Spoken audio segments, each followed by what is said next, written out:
1965년 11월 9일 미 동부 지역에 대정전이 일어났습니다. 일렉트릭 블랙아웃이 일어나서 수십 시간 동안을 사람들이 암흑 속에 처하는 그런 상황이 일어났습니다. 미국 동북부의 8개 주와 캐나다 동부의 온타리오, 퀴벡에 이르기까지 약 8만 평방마일에 이르는 지역이 칠흑 같은 어둠에 처하게 되었으니 얼마나 그 고통이 어려웠겠습니까? 이렇게 되자 양초를 사고자 하는 사람들이 엄청 많아지게 되고 상점에 있는 양초들이 불티나게 팔려나갔습니다. 그때 자가발전으로 방송을 했던 뉴욕의 한 라디오 방송국에서 재미있는 뉴스가 흘러나오고 있었습니다. 아나운서가 다음과 같이 보도를 했습니다. 지금 거리에서는 참으로 흥미로운 광경이 벌어지고 있습니다. 대부분의 상점에서 파는 양초값은 2배 내지 3배로 뛰었습니다. 그런데 반면에 어떤 상점에서는 양초를 반값에 팔거나 그저 나누어주고 있습니다.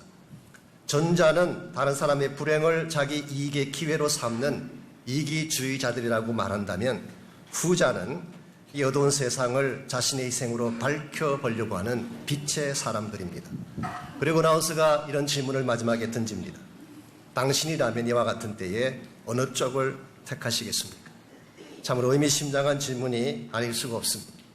만일 여러분과 제가 그런 상황 속에 있었다면 어느 쪽을 선택했을까요? 다른 사람의 불행을 내 이기심의 기회로 삼을 것인가? 아니면 어둠 가운데 있는 누군가를 돕기 위해서 나의 불빛을 내어주는 삶을 살 것인가? 무엇이 그것을 결정하게 만들까요? 그것은 평소에 마음속에 가지고 있던 가치관이 결정하는 것입니다. 마음속에 빛의 가치관을 가진 사람은 어떤 상황이 일어나도 빛의 열매를 맺으며 삽니다. 그러나 어둠의 가치관을 가진 사람은 무엇을 주어도 어둡게 반응할 수밖에 없습니다. 이런 측면에서 정말 중요한 것은 외적으로 주어지는 환경적인 어두움이 아닙니다.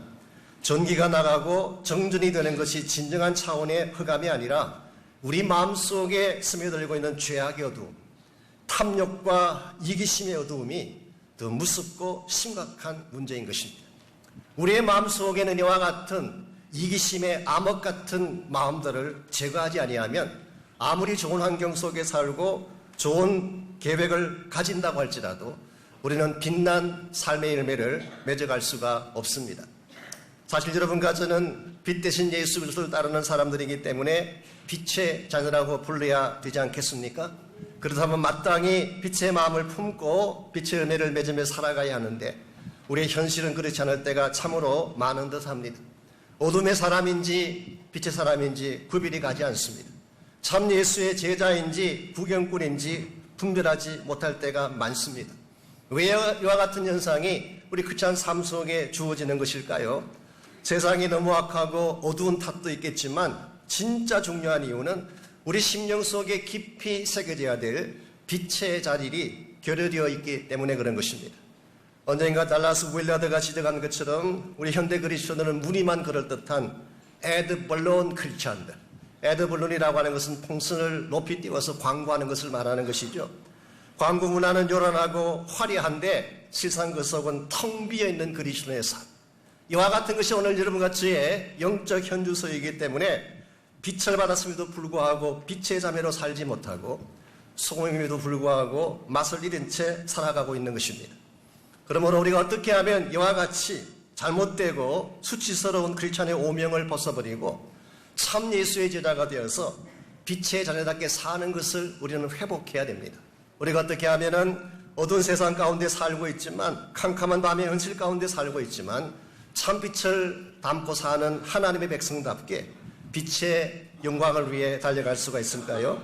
오늘 같이 봉독한 본문에 보시면은 이 세상에서 제자들이 빛으로 살아가는데 꼭 필요하다고 생각되어지는 몇 가지 중요한 자질을 예수님의 기도를 통하여 여러분과 저에게 소개해주고 있습니다.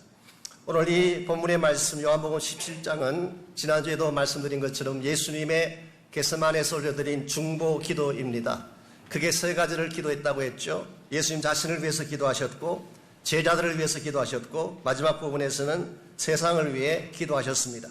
오늘 본문의 케이스는 9절 말씀 이하를 보시게 되면 예수님의 제자들을 향한 기도인 것을 알 수가 있습니다. 9절 말씀 내가 그들을 위하여 비옵나니. 여기서 그들은 예수님의 제자들을 말합니다. 내가 비옵는 것은 세상을 위함이 아니요 내게 주신 자들을 위함이니이다. 그들은 아버지의 것이로소이다. 내 것은 다 아버지의 것이요 아버지의 것은 내 것이온데 내가 그들로 말미암아 영광을 받았나이다. 이 대목에서 예수님은 기도를 드리기 전에 먼저 제자들이 누구인가를 밝혀주기를 원하십니다. 저 그들의 소속이 어디인가? 오늘 본문에 의하면 제자들은 아버지의 소유라고 말씀합니다. They belong to God the Father. 하나님 아버지에게 속한 자들. 그러므로 당연히 그들은 빛의 자녀들이요 하나님의 소유된 백성이라고 할 수가 있습니다. 이와 같이 예수님의 제자들은 이 땅에 살고 있지만 하나님께 속한 자들이요 빛의 자녀로서 천국의 백성으로 살아가야 될 사람들인데 11절 말씀을 보시면은 이제 예수님께서 마음속에 품고 계시는 제자들을 향한 약간의 컨선을 읽어볼 수가 있습니다. 11절 나는 세상에 더 있지 아니하오나 그들은 세상에 있사옵고 나는 아버지께로 가옵나니. 예수님께서는 이제 계획을 따라 하나님의 경륜을 따라 이 세상을 떠나십니다. 그리고 하늘나라로 돌아가시는 것입니다. 그런데 주님은 떠나가시지만 예수님의 제자들은 still 이 세상에 남아 살아야만 하는 것입니다. 그러므로 지금 떠나가시는 예수님 마음속에 본인이 떠나신 이후에 남겨진 제자들의 모습, 그들의 모습이 컨선된 것입니다. 그래서 예수님께서는 그 겟세마네 동산에서의 그 마지막 밤을 이 제자들을 중보하기 위해 기도하신 것입니다.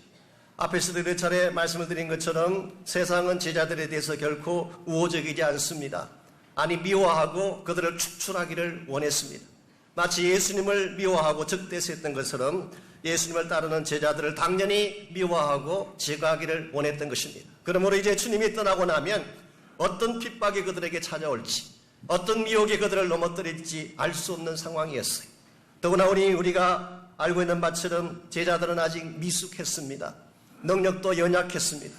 세상은 아주 타프한데 세상은 점점 더 사악해져 가고 흉포해져 가는데 이 세상 한가운데에 연약하고 미련하기 그지없는 제자들을 두고 가는 주님의 심정 무척이나 아프고 안타까웠기에 예수님은 마지막 순간까지 이 제자들을 위해서 기도하신 것입니다.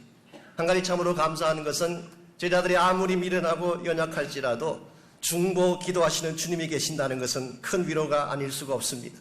여러분과 저도 마찬가지 아니겠습니까? 우리 힘만으로 세상을 이길 수 있을까요? 우리의 연약한 지혜로 몰아쳐오는 세속화의 물결과 바람을 과연 감당해낼 수가 있을까요? 우리 힘으로는 안 되는 것입니다. 그러나 지금도 살아계셔서 하늘 보좌 곁에서 여러분과 저를 위해 쉬지 않고 기도하시는 주님이 계시기 때문에 우리는 안심할 수가 있는 것입니다. 그래서 제자들을 위해서 그 당시에 겟세마네에서 기도하셨던 그 예수님이 오늘 여러분과 저를 위해서도 기도하고 계신 줄 믿습니다. 예수님은 과연 이 땅에 남겨진 제자들을 위해서 무엇을 간구하셨을까요? 오늘 본문 속에 예수님은 세 가지를 간구하셨는데요. 이 세 가지를 살펴보게 되면 이 세상을 살아가는 예수의 제자들이 참 제자답게 빛답게 살 수 있는 비결을 발견할 수가 있습니다.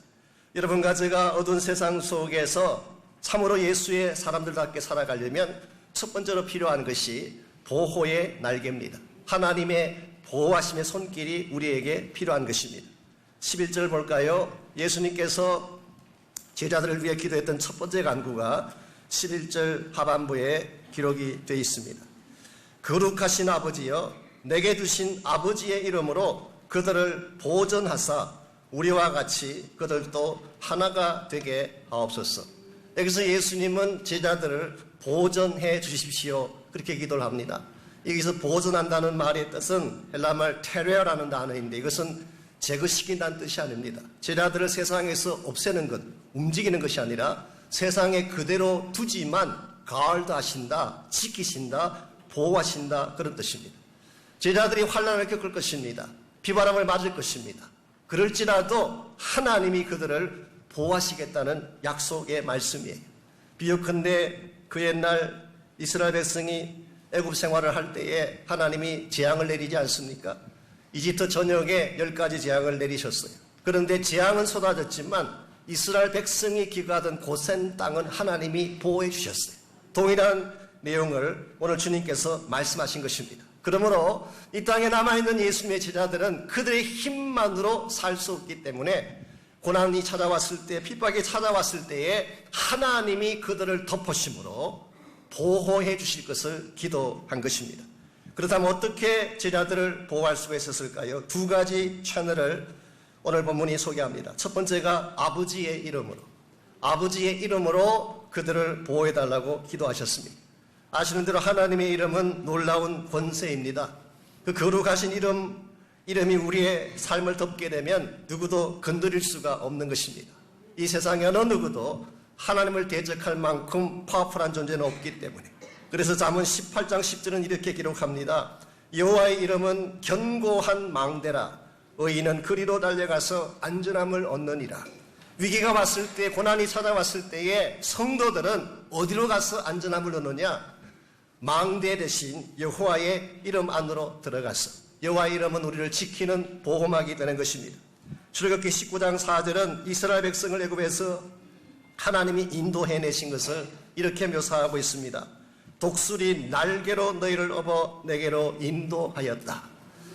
연약한 이스라엘 민족, 이제 갓 태어난 어린아이 같은 그 이스라엘 민족을 어떻게 악한 애굽 사람들의 손에서 건져내어서 이렇게 오게 하셨는가? 마치 독수리 날개로 안아서 그들을 옮겨온 것처럼 안전하겠다는 사실을 밝혔어요. 이런 면에서 오늘 우리가 이 땅을 살아가면서 참으로 우리가 보호를 받기를 원한다면 하나님의 이름 안으로 들어오셔야 됩니다. 혹시 여러분 가운데 아직도 하나님을 알지 못하는 분이 계신다면, 여러분의 자력과 힘만으로 버텨보겠다고 생각하는 분이 혹시 있다면 여러분께서 속히 예수 그리스도를 통하여 하나님께로 나오시기를 바랍니다. 두 번째 채널은 하나 되게 하심으로. 하나님은 여러분과 저를 보호하기 위해서 하나님의 이름을 주셨을 뿐만 아니라 하나됨의 공동체를 주신 것입니다. 그래서 하나님의 이름 하에 함께 모일 수 있는, 연합할 수 있는 성령의 공동체, 이게 사실은 초대 교회가 된 것입니다. 이것을 통해서 우리를 보호하실 것을 말씀하고 있습니다. 마귀의 전략은 이간하고 분리시키고 분열시키는 것입니다. 이것이 항상 마귀의 전략이었어요. 반면에 성령님은 어떻게 하시는 분인가요? 깨어진 사람들을 다시 묶어주고 연합해서 강한 공동체를 세워나가는 것, 이게 바로 성령의 하시는 일입니다. 가끔 우리가 신앙생활하다 보면은 누군가를 이간하고 싶고 가십하고 싶고 입이 건질건질할 때가 많지 않습니까? 그러나 여러분 조심하셔야 됩니다. 마귀의 전략은 분리하는 것입니다. 그러나 성령께서 하시는 일은 하나 되게 하는 것입니다. 오늘 여러분과 제가 성령 안에서, 하나님의 이름 안에서 한 몸이 되고 하나가 되면, 비록 여러분 한 분 한 분은 연약한 존재일지라도 강한 자가 되어지고 세상에 함부로 건드릴 수가 없게 되는 것입니다. 이것이 초대교회 성도들이 틈만 나면 함께 모였던 이유이고, 모일 때마다 하나님의 이름으로 기도했던 이유이기도 합니다. 비록 그들은 약한 존재이고 미약한 사람들에 불과했지만 항상 함께 모여서 성령 안에서 기도했을 때에 놀라운 역사들이 벌어졌습니다. 표적과 기사가 일어나게 되고 모인 곳이 진동하게 되고, 감히 로마 관원들이나 유대 관원들이 그들을 어찌할 수 없어서 벌벌 떨게 되는 이와 같은 권세 있는 역사들이 함께 모여 기도할 때 일어난 것입니다. 이것은 여러분과 제가 추구해야 될 참된 보호막입니다. 어떤 분들은 세상의 권력을 보호막으로 삼느나 본인이 가지고 있는 재력의 능력을 보호막으로 삼으려는 분이 계시지만 세상은 결코 우리를 보호해 줄 수가 없습니다. 트럼프가 대통령이 되면 미국의 모든 문제가 다 없어질까요? 멕시코 지역에 병만 사오면 진짜 모든 것이 안전해질까요? 전혀 아닙니다. 여러분 속으시면 안 될 것입니다. 하나님만이 우리를 보호할 수 있어요. 하나님의 임재가 있을 때에, 우리 성도와 함께 모여 기도할 때에 성령께서만 여러분을 지킬 수 있고 보호할 수 있을 수가 있는 것입니다. 그러므로 우리가 어떠한 위기를 당하든지 어떠한 힘든 일을 당하든지 하나님 안으로 들어와서 성령 안에서 하나가 되게만 하면 막힌 길도 열릴 수가 있고 닫힌 문도 열려져서 하나님의 목적을 향해 나아가게 되는 것입니다. 신비로운 것은 기도하는 사람에게는 하나님의 역사가 참 특별합니다. 제가 지난 주간에 한국의 목사님 한 분의 간증을 들었는데요. 뭐 성함만 되면 다 아실 유명한 목사님이십니다. 이분이 1974년도에 미국에 유학을 오셨어요. 샌프란시스코 신학교에 유학을 오셨습니다. 미국에는 영어로 공부를 해야 되지 않습니까? 그러니 얼마나 힘들겠어요. 미국 사람들이 하는 영어는 본인이 알아들을 수가 없고 본인이 하는 영어는 미국 사람들이 알아듣지 못하는 우리가 늘 겪던 친숙한 현상 아닙니까? 이런 상태에서 미국 공항에 도착을 했습니다. 그리고 신학교로 어떻게 길을 찾아가는데 아마 처음 길이라 당황했는지 모르지만 신학교 도착해서 보니까 007 가방이 없어진 것입니다. 요즘은 그런 가방 안 쓰지만 옛날에는 007 가방 가지고 다녔거든요. 그 가방 안에 여권도 들어있고 한 학기 생활비도 다 들어있고 신학교에 필요한 모든 서류가 다 들어있는데 이거 없어진 것입니다. 정말 기가 찬 노릇이 아닐 수가 없습니다. 말도 통하지 않는 이 외국 땅에서 어디 가서 어떻게 그걸 찾을 수가 있겠어요. 그래서 이분이 화장실에 들어가서 큰 소리로 혼자 기도하셨어요. 성령님, 입장을 바꿔놓고 생각해 보십시오. 외국 땅에 떨어져서 칼바를 알지 못하는 나에게 가장 소중한 것이 그 가방인데 이거 잃어버렸으니 어떡합니까? 하나님 도와주십시오. 이렇게 하나님 앞에 부르짖고 기도하는 중에 마음에 평강이 찾아오더래요. 마음의 평안이 온다는 것은 성령께서 기도를 들으신다는 증거 아니겠습니까? 그래서 이분이 기숙사로 돌아와서 편안하게 잠을 주무셨어요. 그야말로 편안하게. 한숨을 자고 깨어나서 문을 열어보니까 자기 기숙사 바로 방문 앞에 007 가방이 와 있는 것입니다. 열어보니까 여권도 그대로 들어있고 돈도 그대로 들어있고 모든 서류가 그대로 들어있었어요. 너무 기뻐서 가방에 입을 맞추고 하나님 앞에 감사를 드렸어요. 그 다음날 수업을 들어갔는데 왜 미국 학생이 오더니 가방 잘 받았냐고 묻습니다. 아니, 당신이 어떻게 그걸 아느냐 물었더니 그분이 설명을 하세요. 사실은 어제 신학교로 오는데 어떤 사람 하나가 부탁할 것이 있다고 자기에게 부탁을 했대.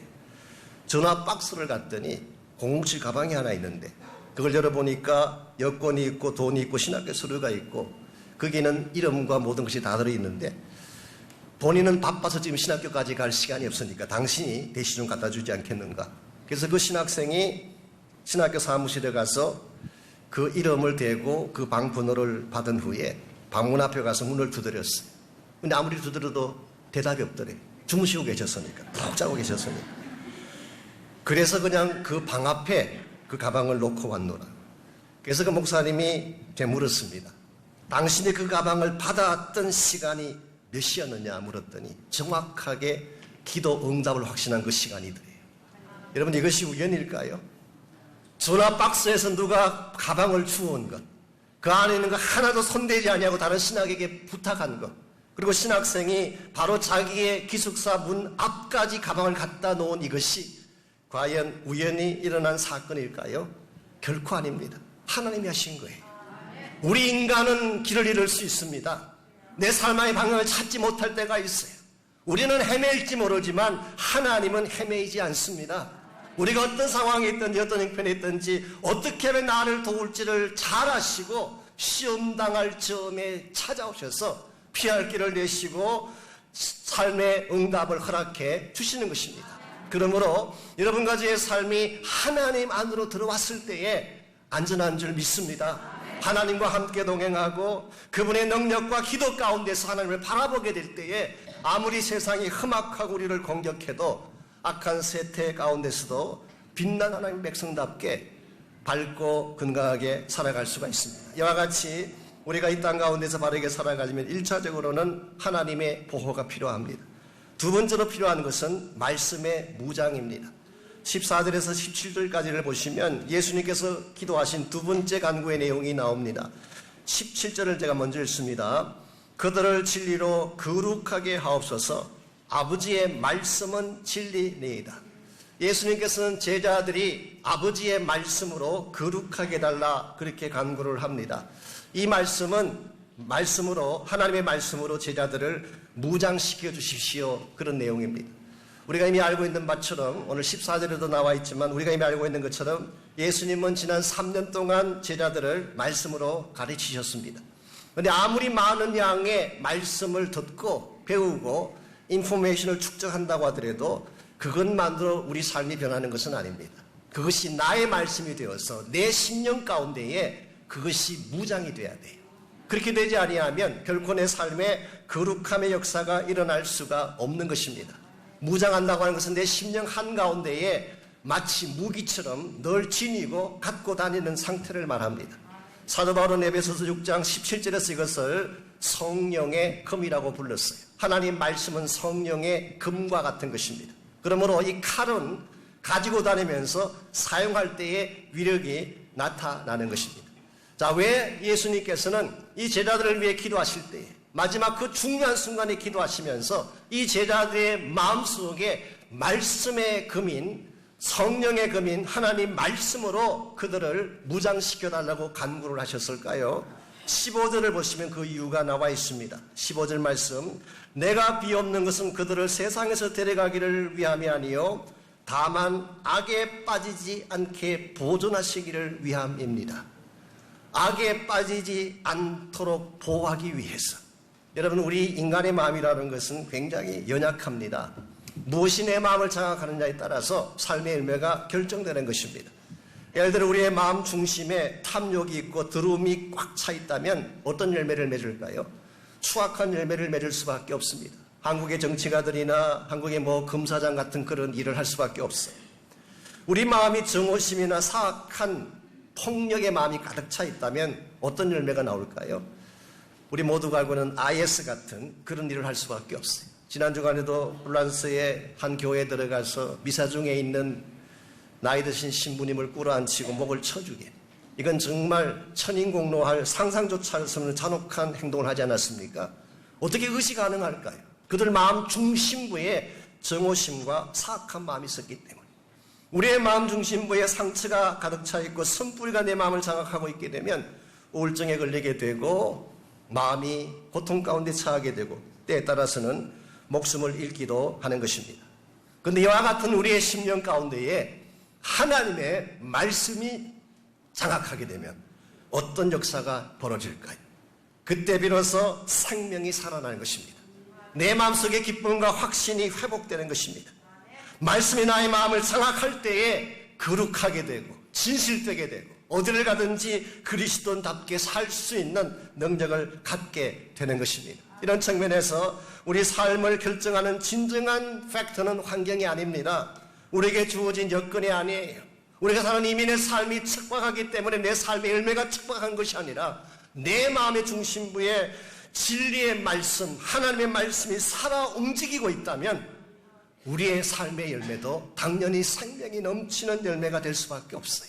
이런 면에서 우리의 가정이 살아나고 우리의 자녀가 회복되는 비결도 멀리 있지 않습니다. 그들 가슴 속에 말씀을 심어주는 것입니다. 그래서 예수님께서는 마지막 떠나시기 전날 밤에 그 중요한 시간에 제자들을 위해서 하나님이 보호하실 것을 간구를 했고 두 번째는 말씀으로 무장시켜줄 것을 간구했어요. 그리고 마지막 세 번째로 우리 모두가 이 땅 가운데서 빛같이 살아가는 데 필요한 세 번째 리더, 그것은 바로 사명에 대한 실행입니다. 사명을 실행하는 것을 감당할 때 우리가 참 제자답게 빛의 사람들답게 살아갈 수가 있습니다. 우리가 예수를 믿은 후에 사실 가장 이상적인 것은 믿는 순간 천국 가는 것이 가장 좋아요. 그렇게 생각 안 하십니까? 표정을 보니까 좀 그렇지 않은 표정 같긴 합니다만은 원칙은 우리가 예수 믿는 순간 천국 가면 가장 좋은 것입니다. 더 이상 고통도 없고 아픔도 없고 고민할 것도 없고. 실제로 사도 바울의 고백을 보게 되면 바울은 그렇게 고백했어요. 사도 바울의 가장 간절한 소망은 주와 함께 있는 거예요. 이 모든 것 다 내려놓고 천국 가서 주님과 함께 보내는 시간. 이게 바울의 최고의 열망이었어요. 나의 마음의 소원은 주와 함께 있는 것이지만 그럼에도 불구하고 이 땅에 살아가야만 했던 이유가 한 가지 있습니다. 사명이 있기 때문에. 복음을 전가하고 하나님의 나라를 선포해야 된다는 사명이 있기 때문에 바울은 남아서 끝까지 그 사명자로 살기를 원했던 것이죠. 오늘 여러분까지의 삶도 마찬가지입니다. 우리가 만일 땅에 존재해야 되고 살아가야 될 한 가지 이유가 있다면 예수 그리스도의 복음을 전가함으로 하나님의 사명을 이룰 그와 같은 이유 때문입니다. 여러분, 세상이 악하다고 해서 세상이 우리를 미워한다고 해서 우리가 세상을 등지고 살아서 될까요? 혹은 세상을 피해서 도망친다고 건강한 그리스도의 삶이 되겠습니까? 저는 그것은 바른 크리스찬 삶의 방향이라고 생각하지 않습니다. 역사적으로 보게 되면 우리 크리스찬들이 세상과의 관계에 대해서 고민을 많이 했어요. 우리가 예수 믿는 자가 되는데 세상과 어떻게 어프로치할 것인가. 크게 나누면 5가지 어프로치가 있습니다. 스킵 하이직 목사님이 설교하신 내용을 보면은 5가지 단어로 그분이 그걸 표현했는데, 첫 번째 방법이 isolate, 격리하고 분리하는 것입니다. 세상 따로 나 따로 국밥으로 사는 것이죠. 예수님 당시 때는 에세네파가 그런 삶을 살았습니다. 아예 세상을 덩지고 떠나가서 쿰난 공동체를 만들고 그 안에 들어가 살았죠. 중세 때의 수도원, 모나스트리, 수도사들이 그런 삶을 살았습니다.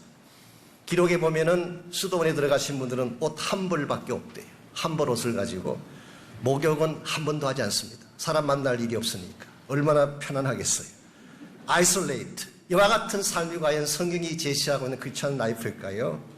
저는 그렇게 생각하지 않습니다. 두 번째 어프로치가 insulate. insulation 한다는 것은 벽을 쌓는다, 담을 쌓는다 그런 뜻이죠. 그래서 우리 건물을 지을 때도 insulation 하지 않습니까? 바깥에 그 온도들을 차단하기 위해서. 바리새인들이 그렇게 살았습니다. 바리새인들은 율법의 옷을 두르고 배타적인 삶을 살았어요. 이것도 하나님이 기뻐하는 모습은 아니었습니다. 세 번째 방법이 vegetate.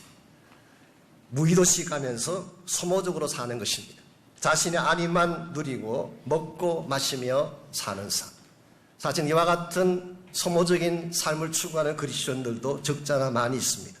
네 번째 방법이 imitate, 모방하는 것입니다. 세상의 흉내를 내는 것입니다. 그들처럼 말하기도 하고 그들처럼 행동하기도 하고 그들의 라이프 스타일을 따라가기도 하고 이번 예배까지도 그들의 스타일에 맞추느라고 여러 가지 형태로 바뀌어지는 현실을 보게 되죠. imitation. 마지막 5번째가 permeate. 이것은 스며들어간다, 침투에 들어간다 그런 뜻입니다. 우리는 비록 세상에 속한 자들은 아니지만 세상 속으로 침투에 들어가서 그들을 변화시키는 것. 이게 사실은 예수님께서 말씀하신 크리스천 삶의 본질입니다. 너희는 세상의 빛이라고 했어요. 너희는 세상의 소금이라고 했습니다. 소금 그 자체로 끝나는 것이 아니라 빛 그 자체로 끝나는 것이 아니라 You are the light in the world. 세상 속에 있는 빛. 세상 속에 스며들어간 소금. 이것이 바로 오늘 본문이 제시하고 있는 예수님께서 여러분과 저를 위해 추구하기를 말씀하고 있는 삶의 패턴입니다. 18절 말씀 보겠습니다. 아버지께서 나를 세상에 보내신 것 같이 나도 그들을 세상에 보내었고 또 그들을 위하여 내가 나를 거룩하게 하오니 이는 그들도 진리로 거룩함을 얻게 하려 함이니라. 아버지께서 예수님을 이 세상 가운데 보내신 것처럼 예수님도 제자들을 세상 가운데 보냈다. I've sent them into the world. 이 세상 속으로 그들을 보냈다. 그렇게 함으로써 세상 안에 들어가서 빛이 되고 소금이 되고 참 진리의 복음으로 거룩함을 성취해 나아가는 삶. 이것이 주님께서 제자들에게 주신 사명이고 여러분과 제가 반드시 감당해야 될 사명입니다. 우리가 이 사실을 바로 깨닫고 비록 이 땅은 어둡고 캄캄하지만 우리 안에 하나님께서 붙여주신 진리의 복음의 불빛을 가지고 세상 속에 나아가서 이 복음의 빛을 전거하고 나누기 시작할 때에 세상은 우리 때문에 변화될 수가 있고 궁극적으로 하나님이 기뻐하시는 하나님 나라의 비전이 이루어지는 것입니다. 우리가 사는 세상은 점점 더 어두워져 가고 있습니다. 점점 더 척박해져 가고 메말라져 가고 있다고 해도 과언이 아닙니다. 그러나 우리가 세상에 아무리 어두워져 가고 척박해져 가도 그들 가슴 속에 세상 구석구석에 거룩한 진리의 복음의 씨앗을 뿌리기만 한다면 언젠가는 광야 같은 저 세상에 꽃이 피고 의의 열매가 맺혀져서 하나님을 기쁘시게 할 날이 반드시 올 줄 믿습니다. 오래전에 한국의 모 여자대학에서 가장 존경하는 여성이 누군가에 대한 설문조사를 했습니다. 그 결과 힐러리가 당선된 게 아니고 그 당시 이스라엘의 수상이었던 골다 메이어라고 하는 여자분이 1등으로 뽑혔다고 합니다. 이유가 뭔가? 골다 메이어는 이스라엘의 수상이죠. 70세에 수상에 올라서 1969년부터 74년까지 5년 동안 수상직을 감당하다가 리타이어했던 우리 이스라엘이 가장 자랑하는 훌륭한 리더 중에 한 분입니다. 왜 이분을 가장 존경할 만한 여성으로 뽑았는가? 그분이 가슴에 품은 비전과 폭넓은 리더십이 너무 아름답다는 이유 때문이었어요. 한 번은 아랍과의 전투에서 이스라엘군이 대승리를 하게 됐습니다. 그때의 그 장성 중에 한 사람이 골단 메이어 수상에게 와서 이렇게 말을 합니다. 수상님, 우리가 이기고 있습니다. 얼마나 기쁘십니까? 그때 골단 메이어가 슬픈 빛으로 이렇게 답을 했다고 합니다. 무엇이 기쁘다는 것입니까? 한 민족이 또 다른 민족을 죽이고 이기는 것이 어떻게 기쁨일 수가 있습니까? 우리가 정말 기뻐해야 할 때는 저 광야에 딸기꽃이 피고 그것을 하나님 안에서 모두 함께 감사하며 찬양할 때입니다. 이와 같은 비전을 가슴에 품었기 때문에, 이와 같이 폭넓은 사람들을 품는 리더십을 가졌기 때문에 1960년대 그 위태로운 중동의 위기 속에서도 이스라엘을 갈굴 수가 있었고 오늘날의 이스라엘로 성장시키는 밑거름을 만든 것입니다. 오늘 여러분과 저의 마음속에도 이와 같은 비전이 필요합니다. 이 땅이 척박하다고 포기하면 안 됩니다. 이 세상이 어둡다고 이 세상을 등지고 세상을 떠나가도 안 돼요. 아직은 답답한 것이 많지만, 메마른 것이 많지만, 아직은 희망이 없어져 보이는 것 같지만 이 어두운 세상 속에 파고 들어가서 예수의 진리의 복음을 전거하고 하나님의 살아계심을 전거할 때에 이 땅도 언젠가는 변화하게 되고 척박한 불모지 같은 이 땅 가운데에 복음의 꽃이 피고 열매가 맺혀져서 하나님의 큰 영광이 나타나게 될 줄 믿습니다. 하나님은 지금도 일하고 계십니다. 하나님은 지금도 살아서 빛을 위해 일하고 계십니다. 그러므로 여러분과 제가 참 이 하나님께 속한 자요, 이 하나님을 따르는 예수의 제자라고 고백하는 자들이라면 이제는 어둠을 향해 나아가지 말고 빛을 향해 달려가서 예수님의 사명을 감당하고 하나님 나라의 꿈을 이루고 복음의 꽃을 피우는 일에 우리의 삶을 불태울 수 있기를 바랍니다.